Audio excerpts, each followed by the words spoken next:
Hola, ¿qué tal? Bienvenidos. El día de hoy vamos a tener uno de esos videos que son de los más exitosos, de los más interesantes en BookTube y que es acerca de las lecturas que uno hace a lo largo del tiempo. En este caso, pues de todas las lecturas que hice en la primera mitad del 2024, de enero hasta junio de 2024. Vamos a comenzar con el primer libro que leí en enero, a principios de enero, que es de John Fosse, ni más ni menos que Blancura.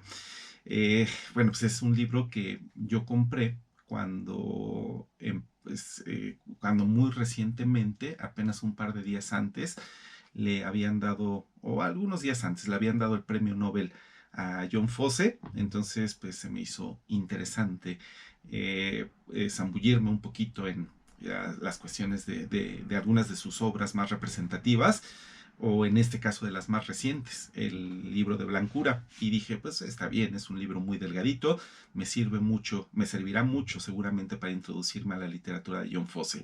Y sí, resultó que sí. Bueno, es un libro polémico, es un libro pues que yo lo veo subestimado, como si se repitiera mucho con respecto a otros libros que por cierto yo no he leído, pero esas son las críticas de las que yo me enteré. Sin embargo, a la hora de leer este brevísimo libro, este libro yo lo leí el 5 de enero y me lo leí en 2 horas, y eso que lo leí cuidadosamente. Ya si uno lee más rápido, pues lo puedes acabar en hora y media. Pero es un libro magnífico, o sea, es un libro al que yo no veo que se le pueda reclamar. Es un libro muy alegórico, tremendamente alegórico. O sea, de una vez les digo que sí se necesita hacer un esfuerzo y un trabajo de interpretación. Es un libro que habla en general acerca del sentido de la existencia humana, cómo nosotros, los seres humanos, perdemos ese sentido. De hecho, en primer lugar, en ningún momento lo hemos encontrado, y luego intentamos, pues cuando ya vemos todo perdido, incluso escapar de nosotros mismos. Y eso pues, es imposible, porque nosotros somos una carga que vamos a tenernos pues nosotros mismos durante toda la vida. Entonces, este personaje, el personaje de Blancura, espero algún día hacer un video exclusivo acerca de este libro. Va conduciendo, o sea, él de repente tiene lo que pues uno deduce como lector que es pues un ataque de depresión aguda. Entonces decide escapar, toma su coche y se va hacia cualquier lado, sin ningún rumbo fijo. Entonces pues esa metáfora es muy obvia, ¿no? Vas por el camino de la vida, dejándote llevar más que decidiendo por dónde quieres ir. Que decidir por dónde quieres ir en la vida, sí tengo que reconocer que es muy difícil y prácticamente imposible, porque esas fuerzas que te van llevando no necesariamente para donde tú quieres, son muy fuertes, son muy poderosas. Entonces eso es lo que nos toca mucho de este libro, que en cierto grado, en mayor o menor medida, nos sentimos identificados con el autor. Entonces sí es una lectura que les pudiera servir mucho. Es una lectura, como les digo, alegórica, que los va a hacer pensar acerca de la naturaleza humana, acerca de qué estamos haciendo nosotros con nuestras propias vidas. Y sí es un libro que les va a mover el tapete. Es un tanto como lo podría comparar, para los que hayan leído esos libros, con a lo mejor La larga marcha de Stephen King, más aún con Esperando a Godot de Samuel Beckett, nada más que con una persona en lugar de con dos. De hecho hay una parte muy impresionante del libro, que es cuando él está en el bosque, está congelándose, y de repente pues él necesita ayuda y se encuentra a sus papás ya están muertos. Entonces uno, como les digo, el libro es muy abierto, muy alegórico. Tú te puedes imaginar que está alucinando en los estertores de la muerte, o que de verdad se está encontrando con los fantasmas de su padre, o cualquier otra opción de su padre y de su madre. Pero al final resulta, bueno, dentro de esa escena te das cuenta de que sus padres pues, están tan perdidos como él. O sea, tanto en vida como cuando menos en los recuerdos que muertos tienen acerca de la vida, o incluso en la propia muerte, ellos no saben qué hacer. Y eso es un mensaje devastador, pero muy cierto. O sea, bueno, ahí le dejo, ahí le dejo. para que ustedes se animen a leer esta obra, Blancura, que podría ser una excelente introducción a la literatura de John Fosse, el más reciente premio Nobel de literatura. Entonces, ahí se los dejo, Blancura, y pues es un libro, es un súper clásico moderno. The Catcher in the Rye, el guardián entre el centeno, la famosa, pues uno de los personajes más famosos de la historia de la literatura, Holden Caulfield, que hasta cierto punto tiene pues la temática del libro de Blancura, nada más que en este caso no con un hombre maduro, sino con un adolescente, que de por sí la adolescencia por definición es una edad donde estamos perdidos, donde estamos tratando de encontrarnos, donde ni siquiera tenemos una personalidad completa, pero pues estamos tratando de encontrarla y de construirla. Y pues sí, Holden Caulfield, del Guardián entre el Centeno, digamos que es el paradigma del adolescente, del hombre muy, muy joven, que se encuentra completamente perdido y que está tratando de buscarse y que todo el mundo le falla. No tiene nadie realmente quien lo ayude. Su familia es más bien un factor de confusión, la sociedad es más bien un factor de confusión. Dentro de la sociedad podemos ubicar a la escuela no lo ayuda para nada, los profesores al parecer quieren ayudarlo, pero no entienden cómo dar realmente un mensaje a la juventud para que sea un mensaje constructivo. Así que, pues, Holden Caulfield pues nos muestra toda su vida alrededor de 1 o 2 días que es en lo que se desarrolla esta acción, su drama, el drama de vivir de los seres humanos, pues es una obra que se considera una obra maestra, una obra de Salinger, una obra de la literatura estadounidense, que muchas veces en el mundo pues las personas suelen tener prejuicios acerca de los Estados Unidos.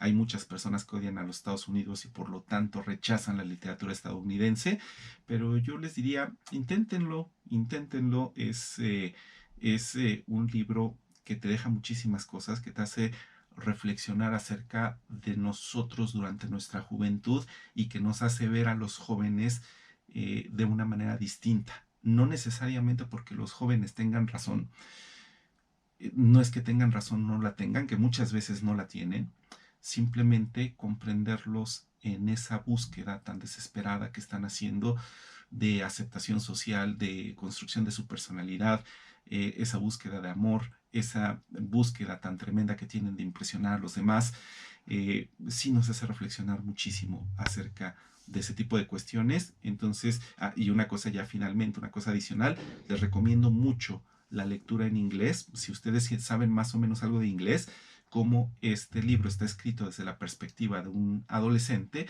utiliza un lenguaje en inglés que es bastante accesible, que es bastante sencillo.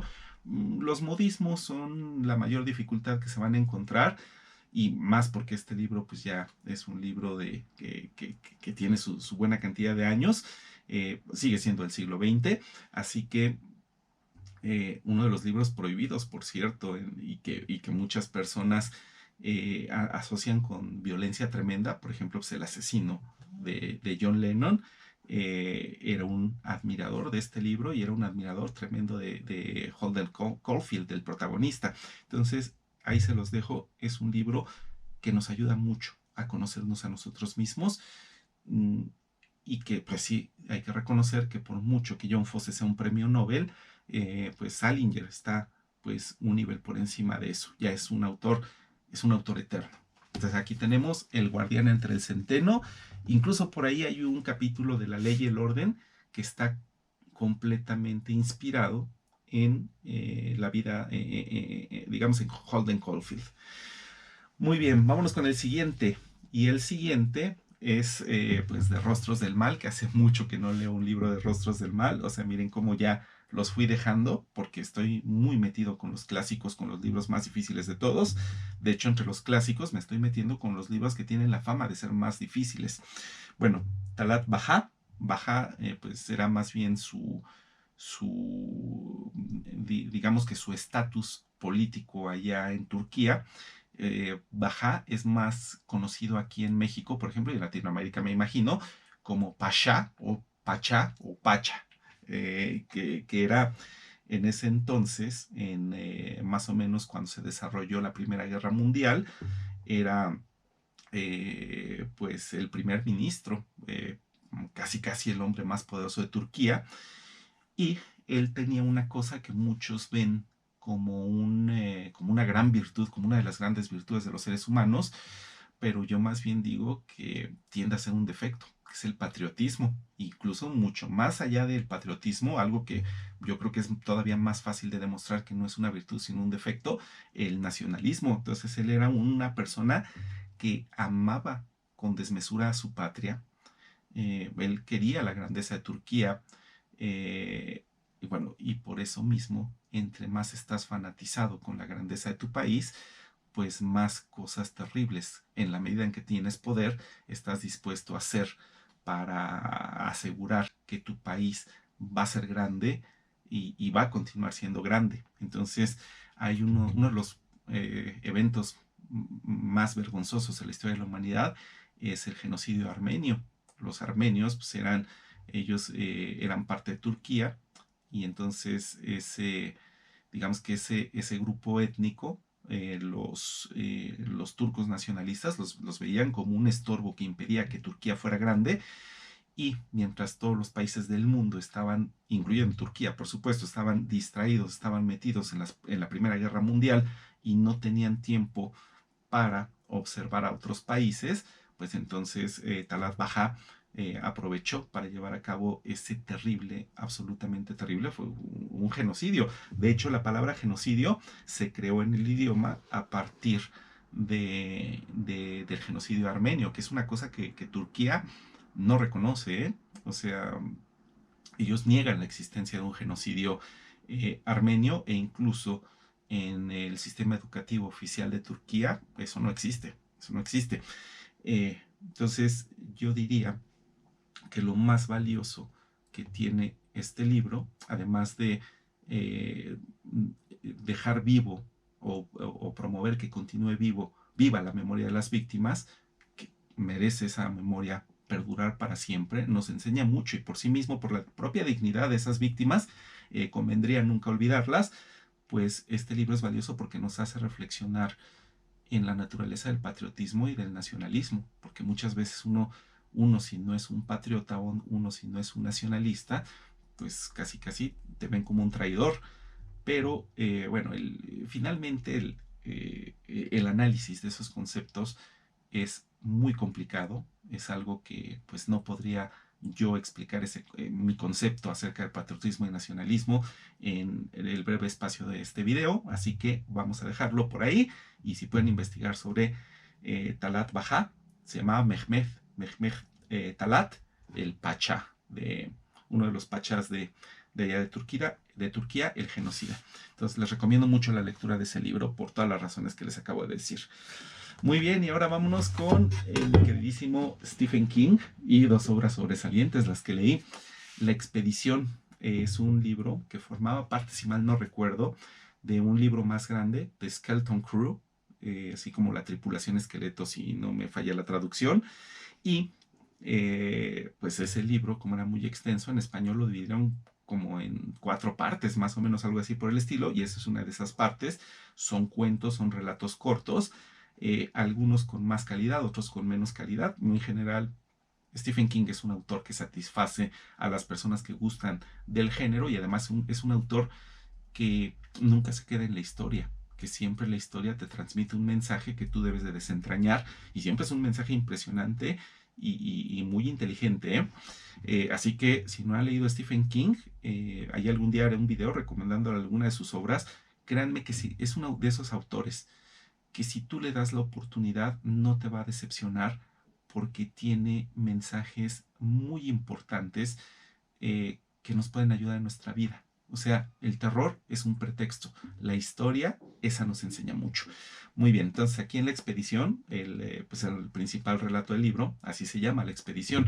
Se supone que en el siglo XXIV los seres humanos hemos aprendido a teletransportarnos. Entonces ya llevamos colonizado fácilmente todo el sistema solar porque mandamos naves con portales de teletransportación, entonces los mandamos a cualquier planeta de manera automática, con todo lo que tiene que llevar, con todas las provisiones que tiene que llevar, y luego simplemente transportamos de manera instantánea a la tripulación una vez que la nave llega a cualquier asteroide, a cualquier planeta, a cualquier luna, y ahí empieza el proceso de colonización.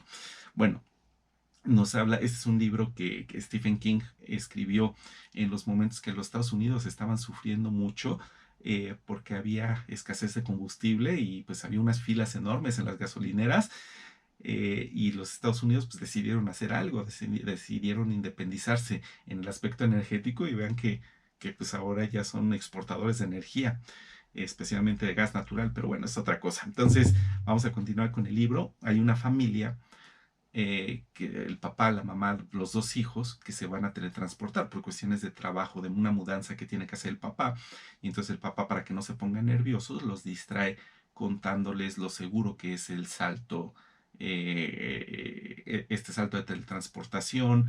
eh, Les empieza a contar la historia. El hijo, que me parece que tiene como 11 12 13 años, es muy curioso y es una persona muy aventurera, entonces está muy interesado en lo que está contando su papá. O sea, en este relato, según se cuenta, tú puedes, en cualquier circunstancia, teletransportar un objeto inorgánico, pero cuando se trata de objetos orgánicos, parece que los sistemas nerviosos no soportan directamente el teletransporte. O sea, tú transportas cualquier parte del cuerpo de un ser vivo, lo puedes regresar y el ser vivo está completo, pero si tú transportas todo su cuerpo o transportas solo su cabeza y después lo regresas, sucede que ese ser vivo regresa y se colapsa casi de inmediato. Y cuando son seres humanos, pierden la razón y después mueren, están como enloquecidos. Y los pocos, bueno, las pocas personas sobre las que se han hecho estos experimentos, por ejemplo, reos condenados a muerte, uno de ellos, un condenado a muerte, por ejemplo, al que se le prometió la liberación si se animaba a hacer este experimento, por supuesto, regresa loco, se colapsa, muere, pero antes de eso menciona la palabra eternidad. Es la eternidad, dice él.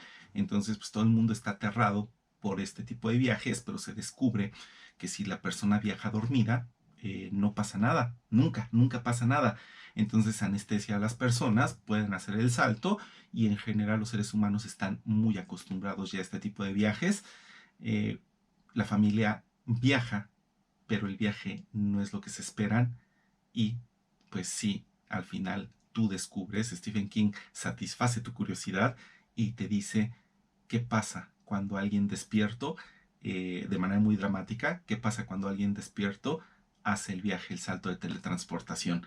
Entonces ya por eso vale la pena el libro, nada más por ese relato. Hay otro relato muy al estilo de Lovecraftiano, que es el de la balsa. Es un relato bueno, es un relato interesante, no es el mejor, pero está bien, se los recomiendo. El de la abuela, que es terrible, una abuela que es bruja y que ya está ahí casi casi como vegetal en su cama. Y el de superviviente, que ese es difícil de leer porque, híjole, un poco sádico, pero espero que ya con lo que les dije de la expedición no les conté gran cosa de los otros relatos, pero es un libro que no los va a decepcionar, ¿eh? Algunos de relatos les van a gustar más que otros, eso sí, pues no hay de otra. Vámonos con el siguiente, otro mejor, otro libro de Stephen King que es todavía mejor que el que les acabo de contar, que es Buick número 8, que yo lo considero una de mis mejores lecturas de Stephen King. Este libro me dejó más que satisfecho. Es una historia muy interesante, trepidante, que lleva gran ritmo. Y otra vez, así como el cuento de la balsa, del cual les acabo de hablar brevemente en el libro de la expedición, esta es una historia que se desarrolla en un universo, digamos, de Lovecraft, tipo Lovecraftiano. Es acerca de, pues, un carro que dejan en un pueblo abandonado en una gasolinera. Una persona muy extraña, a la cual no, bueno, una persona muy extraña, de un aspecto muy inusual, deja el carro ahí. Entonces esa persona se pierde, piensan que se pudo haber ahogado en un río, Total, que entonces la policía decomisa el coche y cuando se lo llevan a la comisaría empiezan a suceder cosas muy extrañas. No es un relato típico, no es un relato estereotipado, no es un relato que tú...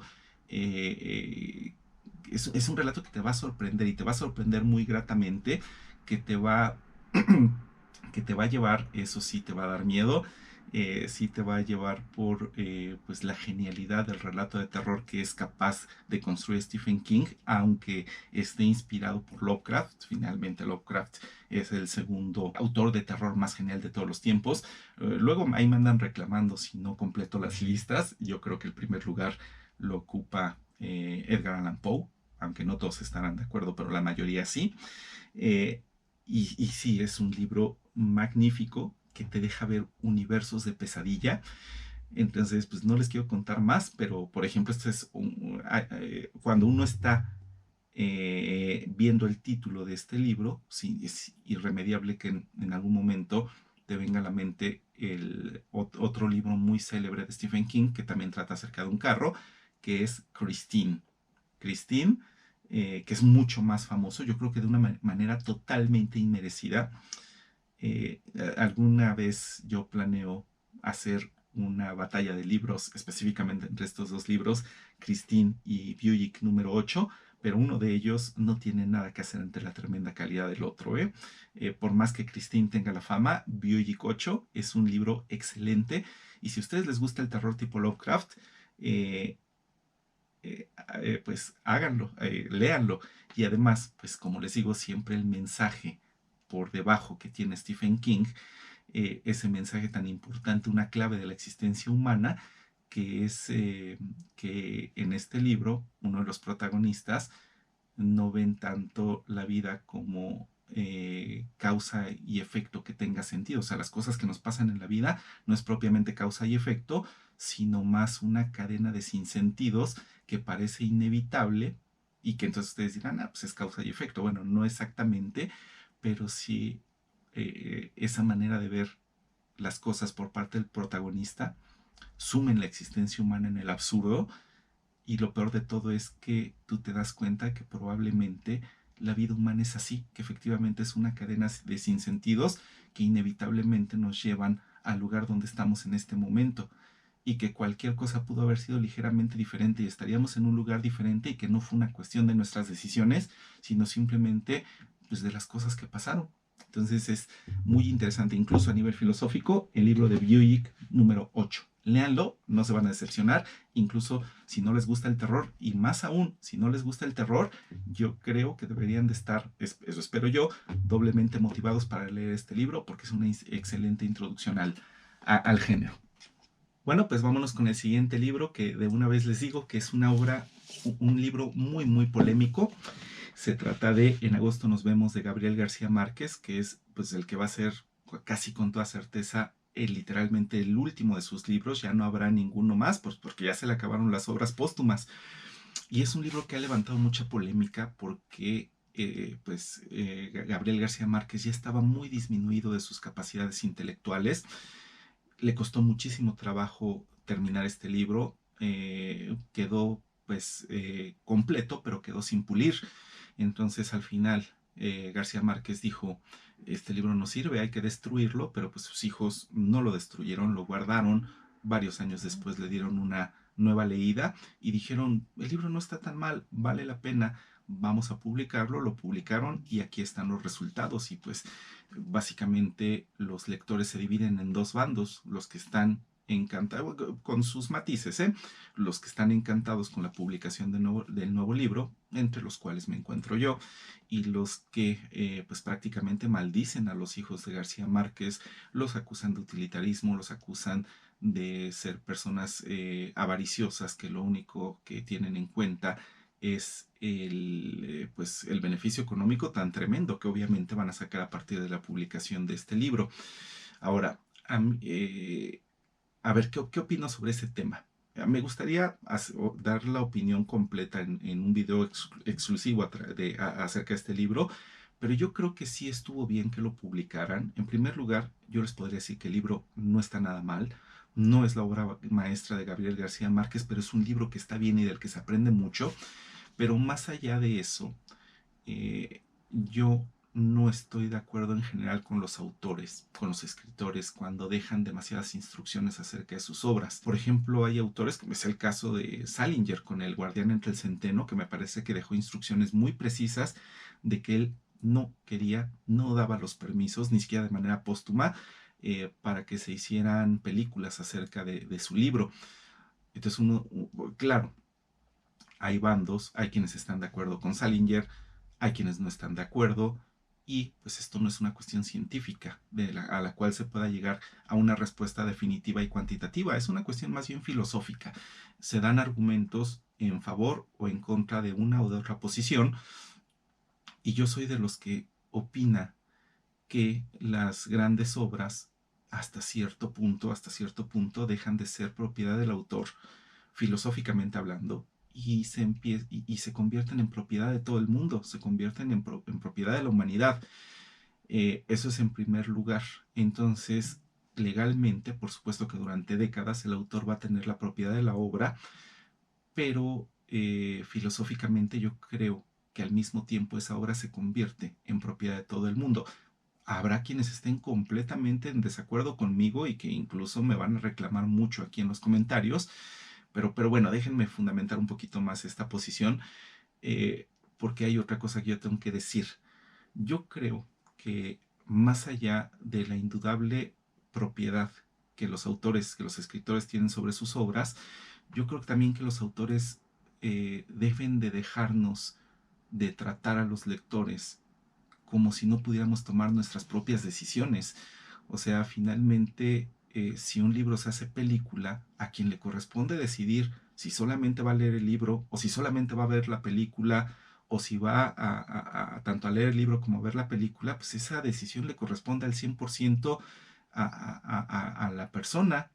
eh, y me parece que a veces los escritores sí pecan un poquito de protectores de su obra y nos subestiman a los lectores y a los que vamos a consumir de una manera, en el buen sentido de la palabra consumir, sí nos tratan como si no fuéramos capaces de tener el criterio para tomar una decisión acerca de cómo vamos a tratar el libro que ellos nos están dejando.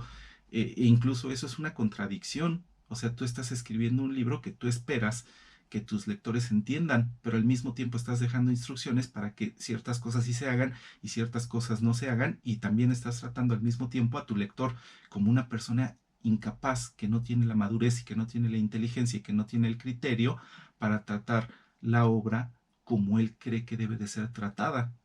Entonces sí se me hace una contradicción muy fuerte, y por eso, independientemente que si los hijos de García Márquez querían forrarse de dinero o no querían hacerlo y lo único que querían hacer es dar a conocer una obra que creen que valía la pena de su papá, pues yo creo que estaban en su derecho, e incluso les doy la razón, independientemente de sus motivaciones. Yo creo que a quien le toca tomar la decisión de si el libro vale la pena o no vale la pena, si el libro, ves la película, si ves la obra de teatro, si ves la interpretación de danza clásica o de danza moderna de este libro, pues eso nos corresponde a nosotros. O sea, la obra literaria ya la escribió el autor, y hasta cierto punto, ya es una obra que se convirtió en una obra de nuestra propiedad.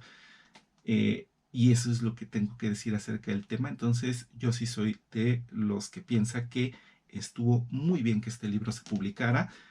Ya nosotros, los lectores, tenemos pues en nuestras manos el poder de darle una crítica positiva o una crítica negativa, que yo creo que la crítica es muy positiva. Como les digo, no es la mejor obra de García Márquez, pero sí es un libro que tiene un mensaje poderoso, que es un libro que nos habla acerca de la mujer. Bueno, en este caso, pues de la visión de la mujer que pudo construir una persona del género masculino, y es esa especie de maldición que tienen las mujeres de que se encuentran siempre subyugadas, mucho más que el hombre, por el papel que deben tener en la sociedad.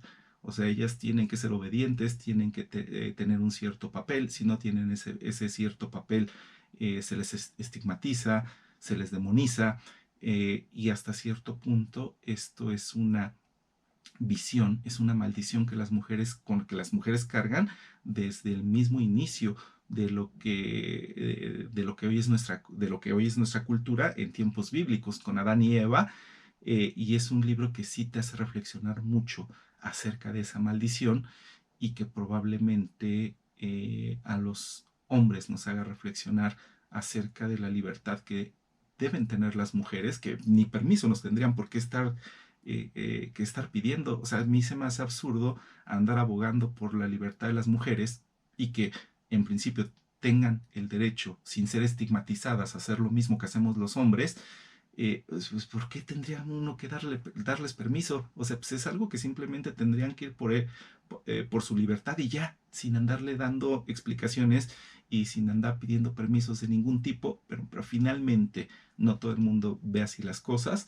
Y este libro de García Márquez nos habla de una manera increíblemente inteligente, increíblemente creativa, acerca de esa maldición femenina del tú debes, y no y olvídate del tú quieres, porque tiene que ser lo que los dictados sociales y lo que los dictados de la moralidad te dicten.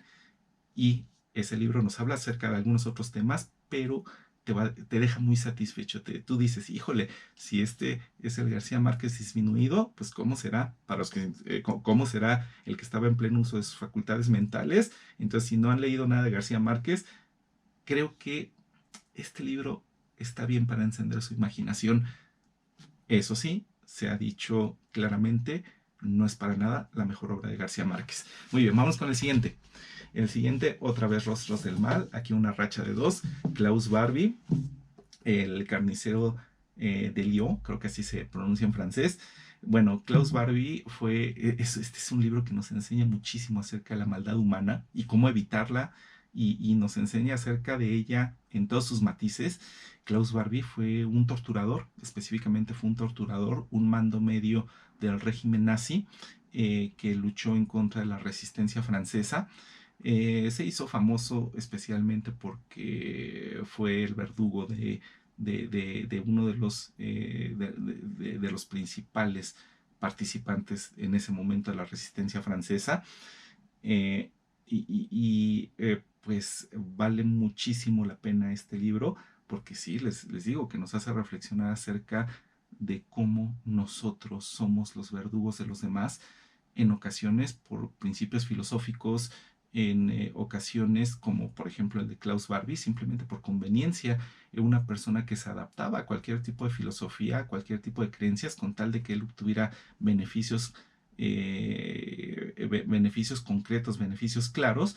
Él, con la vergonzosa ayuda de los Estados Unidos y del Vaticano, logró escapar de Alemania, se refugió en Sudamérica, fue protegido por los gobiernos de derecha, por las dictaduras que había en ese entonces en América Latina, pero finalmente se hizo justicia, fue capturado y fue juzgado.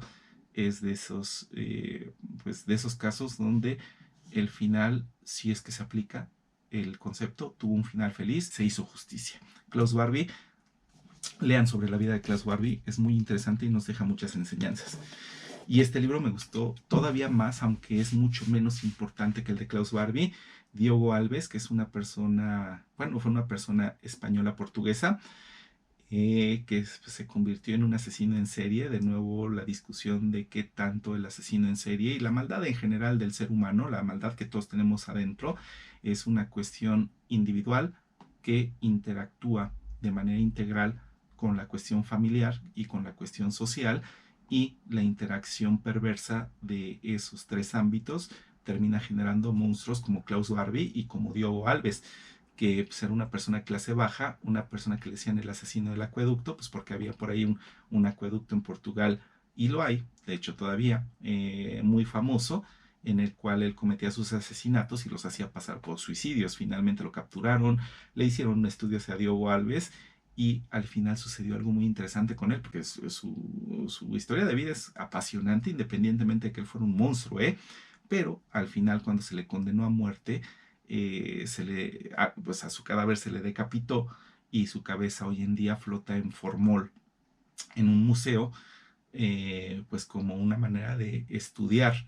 eh, pues ya saben, estudiaban las medidas craneales de las personas en ese entonces, que se creía que las medidas craneales nos daban, lo cual es falso, la clave para entender la personalidad de las personas, la famosa frenología.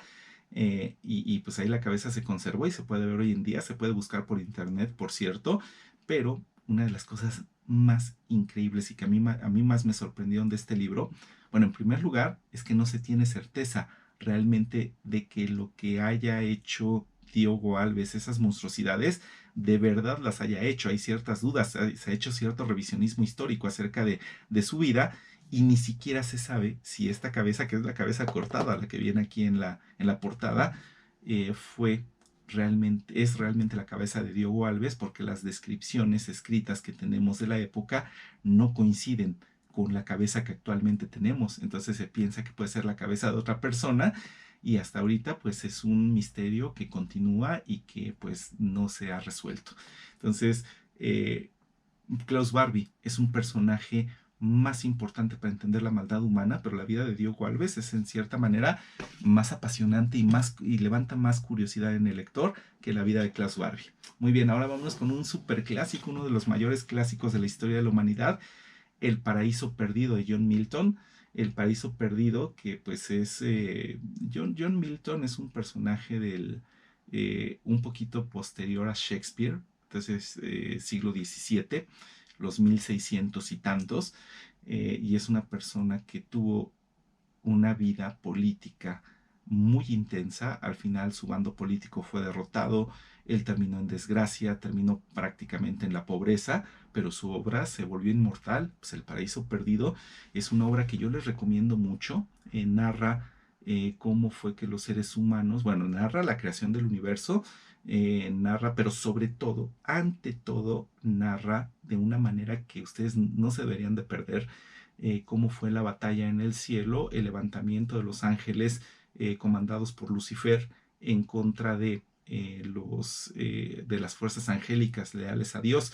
Y las descripciones son maravillosas, porque nunca antes de John Milton, que era un poeta épico excepcional, nunca antes alguien se había animado a hacer el relato detallado, pues, usando en parte los relatos religiosos, los relatos bíblicos y en parte la imaginación. Nunca nadie se había atrevido a hacer,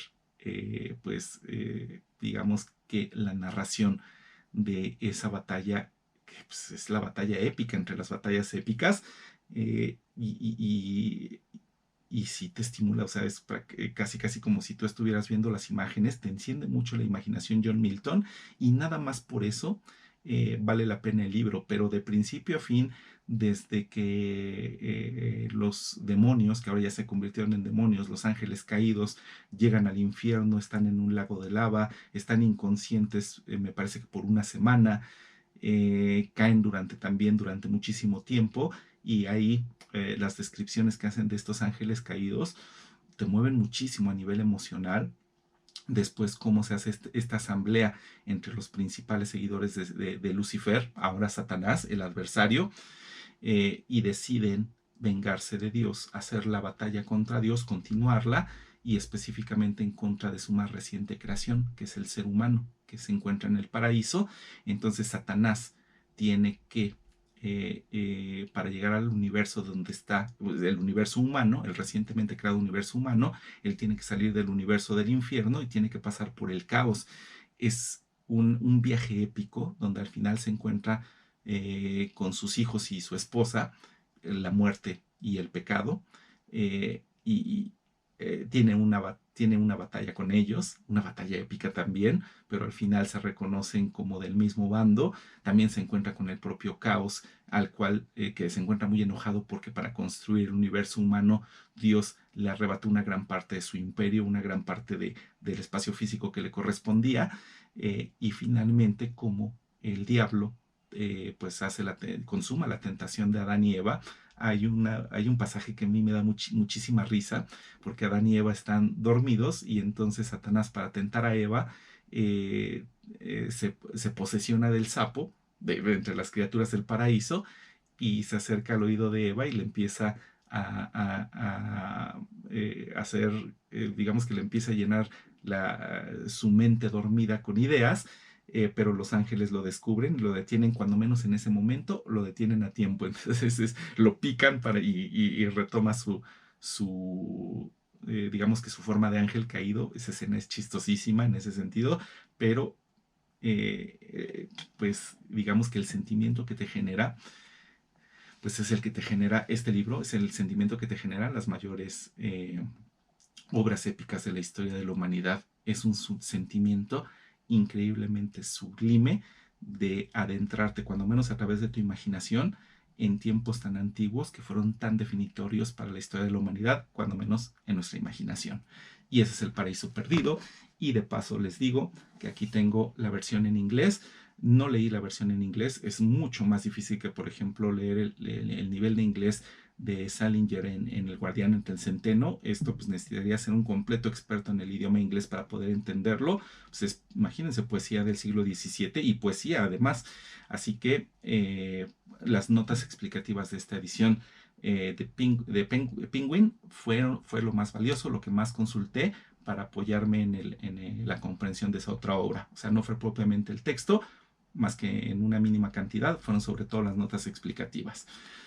Y pues estaba en un frenesí, estilo tiburón, de alimentándome de la obra de John Milton, y pues como ya tenía este libro, dije, pues vámonos sobre este. Luego, dos obras que casi siempre a lo largo de la historia se han publicado juntas, El Paraíso Recobrado y Sansón Agonista.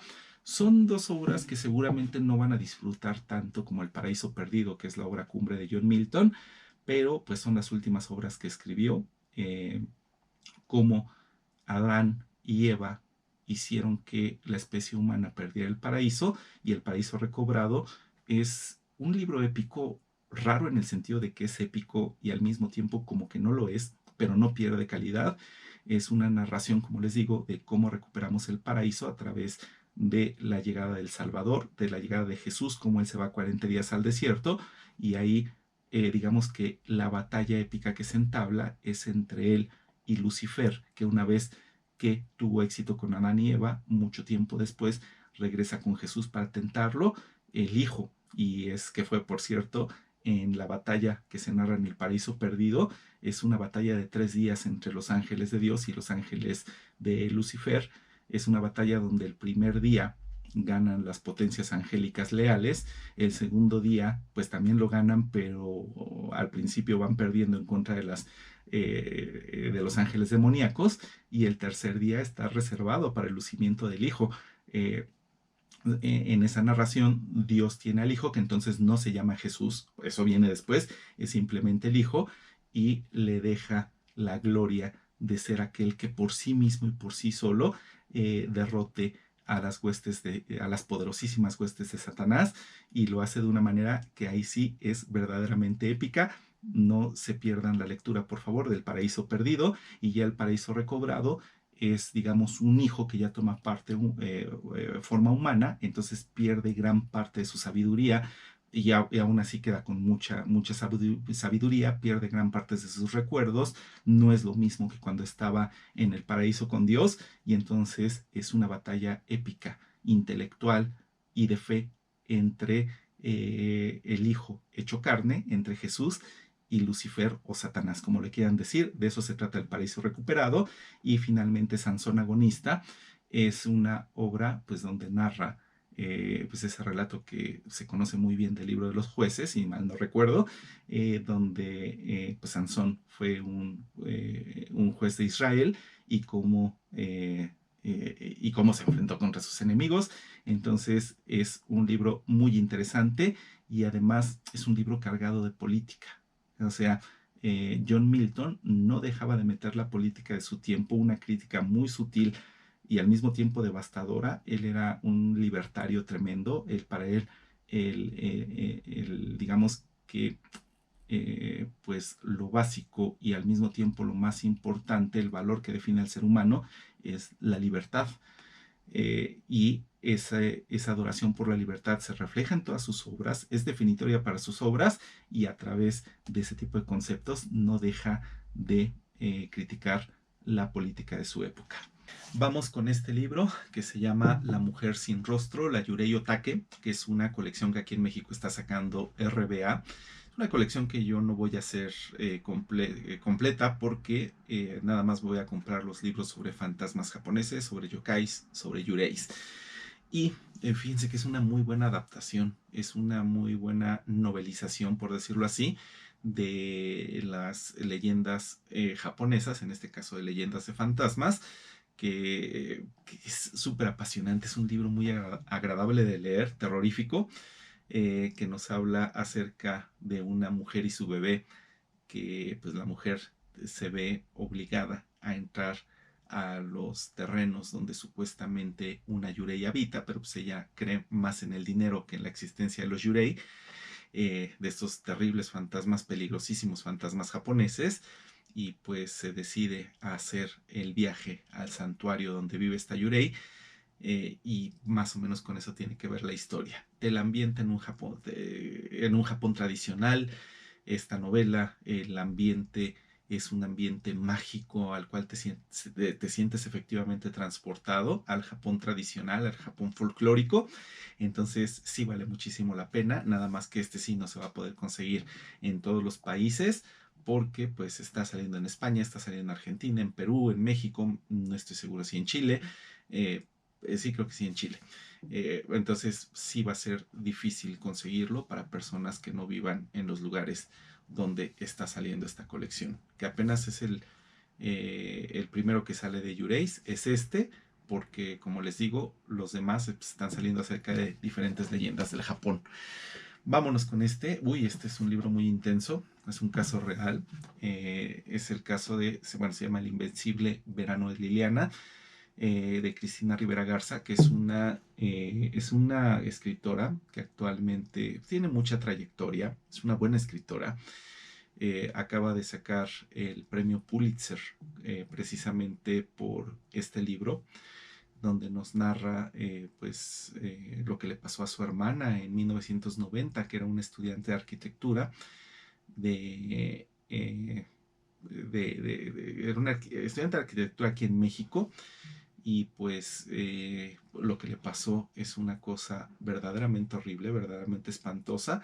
Entonces este libro yo creo que es una lectura que deberíamos de hacer para visibilizar este tipo de crímenes, de crímenes, y tratar de acabar con ellos. Otra vez hablamos de los derechos de las mujeres, de cómo los hombres, el género masculino, eh, pues con base abusiva en nuestra mayor fuerza física y en nuestra mayor tendencia a la violencia, que es una tendencia violenta que tenemos insertada por cuestiones culturales, pues a veces como género cometemos este tipo de crímenes incalificables que no deberían existir. Entonces sí les recomiendo mucho por lo que significa, pues por el deber que tenemos de hacer de esto un mundo mejor, leer este libro tan intenso de Cristina Rivera Garza, de lo que le pasó a su hermana en 1990, El Invencible Verano de Liliana. Ahí está Liliana. Que por cierto, con esta escritora yo empecé con el pie izquierdo, porque lo primero que leí fue este libro de La Castañeda. La Castañeda es el manicomio más famoso de la historia de México, actualmente ya no existe. Lo desaparecieron, lo derrumbaron en 1968, antes de las Olimpiadas que hubo aquí en México. El problema con este libro es que el prólogo es incomprensible. Este coraje te da porque pues tú dices, le ha pasado a muchas personas, o sea, tú lees este prólogo extrañísimo y dejas el libro pensando que todo el libro va a ser de ese estilo, pero sí te estás perdiendo de muchísimas cosas. O sea, una vez que tú dejas detrás ese prólogo o haces un gran esfuerzo y le entiendes, lo que queda es magnífico acerca de pues, visibilizar, humanizar a las personas que eran tratadas en la Castañeda. Y después, antes de hecho, Cristina Rivera Garza había hecho una novela, O sea, esto es como un libro más objetivo, más científico, que es lo que pasaba en La Castañeda, con repercusiones filosóficas. Pero antes de eso, Cristina Rivera Garza hizo lo que está considerada como su obra maestra, Nadie me verá llorar, un libro que también les recomiendo. Por ahí lo tengo, no tuve la precaución de traerlo en este momento, eh, que nos habla acerca de esta persona que cuando Cristina Rivera Garza estaba pues, escribiendo su libro de La Castañeda, vio esta foto que la cautivó. Pues esta en sí misma es un collage, es, varias imágenes distintas en la misma fotografía, pero ella vio la fotografía de esta persona, de Matilda, y se quedó fascinada y se obsesionó y quiso saber todo acerca de la vida de Matilda. Entonces se puso a buscar en los registros, absorbió toda la información que estaba disponible acerca de ella y la volvió una novela magnífica que sí requiere de cierto esfuerzo para ser leída. Pues se la recomiendo mucho, ya sea que comiencen con El Invencible Verano de Liliana, con este libro de La Castañeda o con Nadie me verá llorar. Nada más que sáltense el prólogo, a menos que ya sean conocedores de la literatura de Cristina Rivera Garza. Entonces, una vez que lees El Invencible Verano de Liliana y Nadie me verá llorar, ahí sí, el prólogo que viene aquí adquiere pleno sentido. Pero si no pueden con él, como yo no pude en su momento, sáltenselo y váyanse al libro en sí, que es muy interesante. Pero este libro pues ya no es un libro que yo haya leído este semestre, fue el del Invencible Verano de Liliana. Ya vámonos para el final, un clásico moderno, otro clásico moderno de Truman Capote, que es A Sangre Fría, que es uno de los libros más conocidos de la literatura estadounidense del siglo XX. Truman Capote pues trabajaba como periodista, era escritor.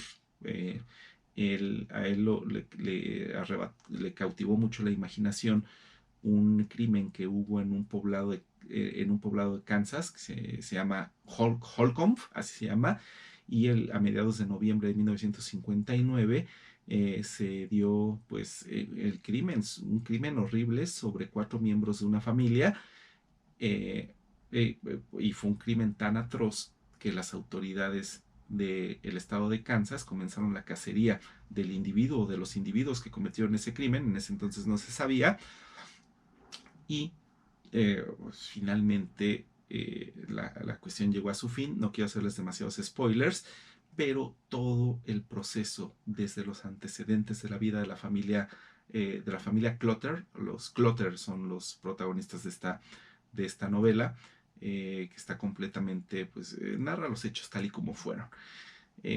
Y Truman Capote, pues como les digo, se interesó mucho en el crimen de la familia Clutter y se puso a investigar, a consultar las fuentes directas, se puso a leer y pues además era un experto manipulador.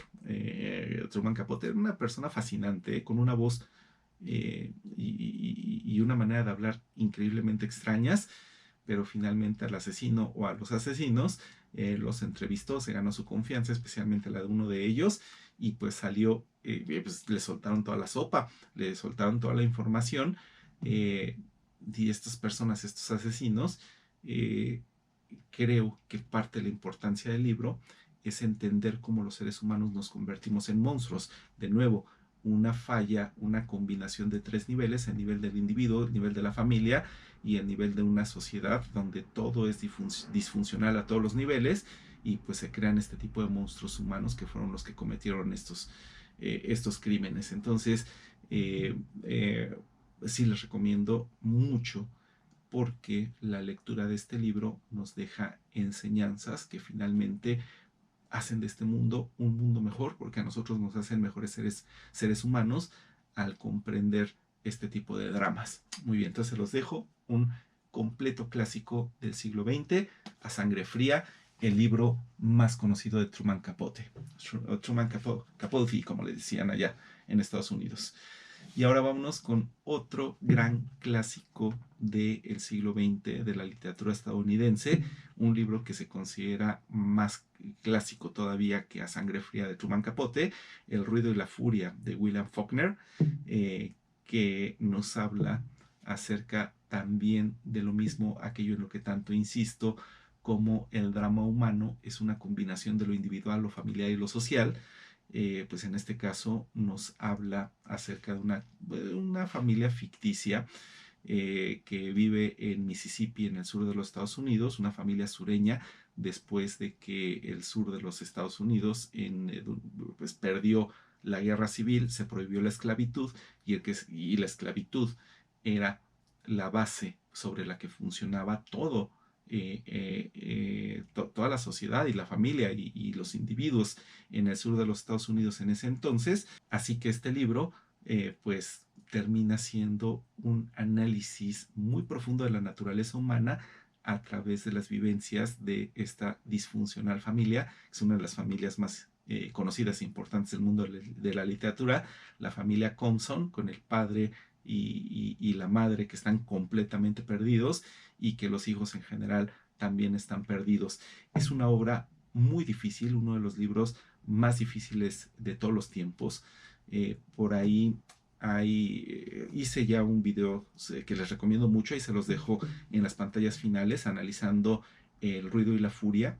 Y cuando yo mencioné que era uno de los 10 libros más difíciles de todos los tiempos, sí recibí reclamos, algunos bastante amigables y otros sí un poquito más agresivos, de por qué estoy mencionando a la lista de los 10 libros más difíciles de todos los tiempos y no doy los títulos de esa lista. Y bueno, pues no fue mi intención ofender a nadie, ni fue mi intención en ningún momento ejercer alguna especie de clickbait, solo que el tema no eran los 10 libros más difíciles de todos los tiempos, sino uno de ellos. Además de que es una lista variable, porque pues, es una lista en la que suele estar El ruido y la furia.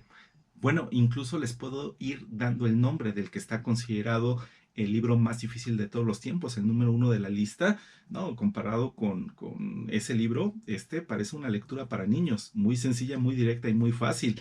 Es otro libro, es una pesadilla al grado de que ha derrotado a muchos de los más grandes escritores de mitad del siglo XX para acá y de lo que va del siglo XXI, porque pues, es un libro reciente, es un libro de más o menos mediados del siglo XX y es sobre un viejo conocido de muchos de ustedes, James Joyce.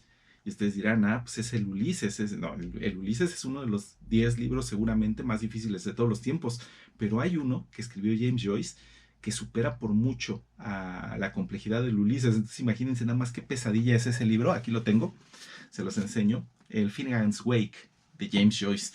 Es un libro, a ver, les puedo contar incluso una anécdota de cuando me lo compré. Me lo compré, era un libro, es un libro caro, más de 800 pesos mexicanos, que vienen siendo como alrededor de unos $45, así es un libro caro, pero venía al 50% de descuento. Entonces cuando llegué a la librería, pedí el libro, me trajeron 4 copias del mismo libro y me dijeron, pero a ver señores, que tenemos un problema con el libro, está defectuoso. Y pues yo no he leído el Finnegan's Wake, pero pues algo sé de él porque lo he estudiado, me he estado preparando para abordar su lectura y me puse a revisarlo. Entonces, pues, fíjense nada más qué cosa más curiosa. Les dije a los de la librería, a ver, espérense, espérense, es que este libro no está defectuoso, este libro así es, porque venía el estudio introductorio, una página en blanco y después comenzaba el texto que parecía que ya estaba empezado y además que estaba como de una manera incomprensible, con una palabra bien extraña comenzaba el texto. Entonces les dije, a ver, espérenme, es que miren, Finnegan's Wake es uno de los libros más extraños de la historia y así es como comienza. Entonces no es que al libro le falte, lo que pasa es que así es su estructura. Entonces tuve la fortuna de llevarme, pues me respetaron el precio. El libro me lo llevé al 50% de descuento y ahí se quedaron las otras 3 copias que seguramente les van a aumentar el precio, pues ya que se dieron cuenta de que no están defectuosas. Nada más venía la página que decían que estaba defectuosa, venía con una esquina doblada, así que tiene ese defectito, pero fuera de eso, el libro está bien y es un libro, le voy a dedicar muy pronto un video al Finnegan's Wake, de cómo lo compré y pues de cómo voy a empezar a leerlo, pero sí, este es el libro más difícil de la historia de la humanidad, según digamos que pues el consenso de los especialistas. En cambio, El ruido y la furia, pues comparado con ese libro, es muy fácil, pero en sí mismo, o sea, ya si se dejan de comparaciones, es una lectura de las más difíciles que se pueden encontrar, porque William Faulkner era admirador de James Joyce, entonces esa técnica que puede ser tan difícil, la lectura de un libro, el fluir de la conciencia, lo incorporó como parte integral del libro. Además, el primer capítulo, narrado por uno de los hijos de la familia Compson, por Benji, que tiene 33 años, ese día cumpleaños, en abril de 1928, pero tiene la mentalidad de un niño de 3 años, pues tuvo problemas del desarrollo.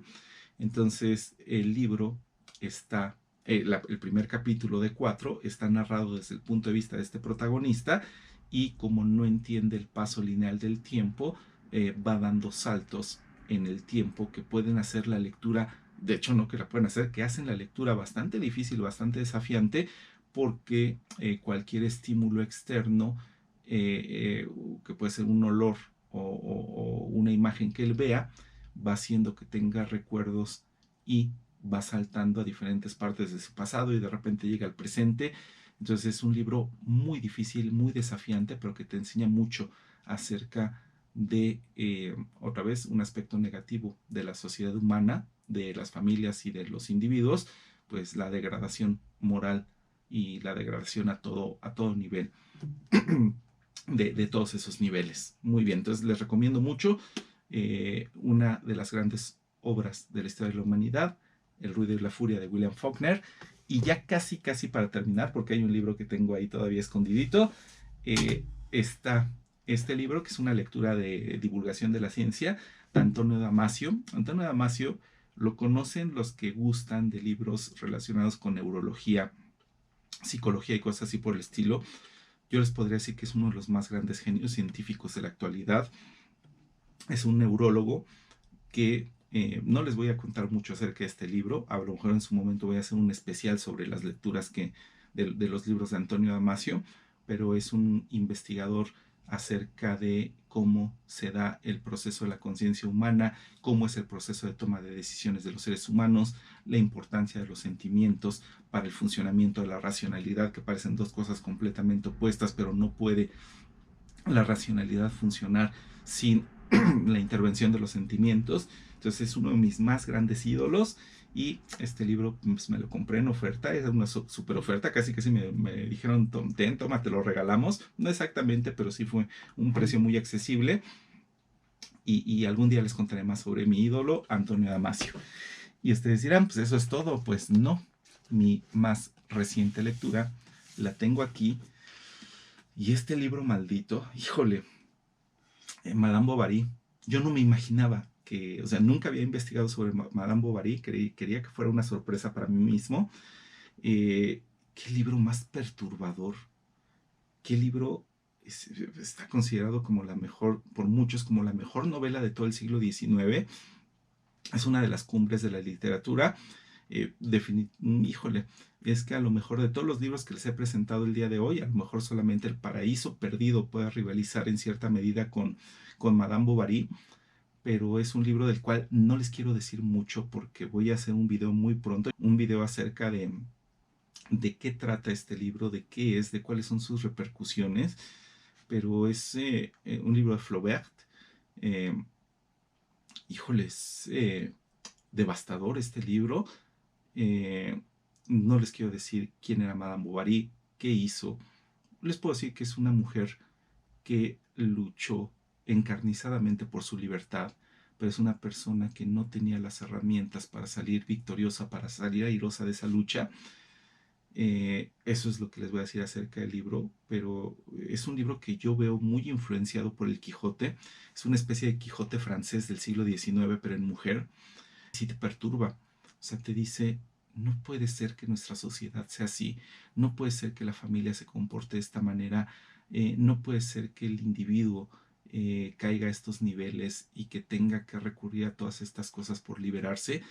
eh, pero pues así funciona nuestra sociedad, así funciona así es nuestra profundamente disfuncional especie, y aprendemos mucho acerca de cómo somos este libro tiene una serie de advertencias que nosotros tenemos que interpretar acerca de cómo tenemos que tener cuidado eh, para, pues, para vivir la vida que queremos y no para vivir la vida que nos imponen, pero es una tarea prácticamente imposible. Y entonces este libro de Madame Bovary, si lo leen, va a ser todo un shock para ustedes. Es un libro incluso que yo podría decir peligroso. Eh, es un libro que me perturbó mucho y que tú dices página tras página, es que esto no puede ser, esto no puede ser, pero es, pero es. Y así, con esa indefinición, con esa, pues con esos pocos datos que les voy a poner acerca de Madame Bovary, llegamos al final de este video. Espero que haya sido un video que les haya dejado muchas cosas. Yo sé que la cantaleta constante de este video fue les recomiendo y les recomiendo este y les recomiendo el otro y les recomiendo este otro también, pero pues es porque, como les digo, mis lecturas están muy cuidadosamente seleccionadas. Yo creo que si ustedes quieren conceptualizar lo contrario de lo que es mi canal, pues serían los canales de novedades literarias, que pues esos canales por su misma naturaleza, pues como la mitad de los libros que leen, son decepciones o son libros que incluso los hicieron enojar porque no tienen la calidad suficiente, pues claro, porque son libros que acaban de salir.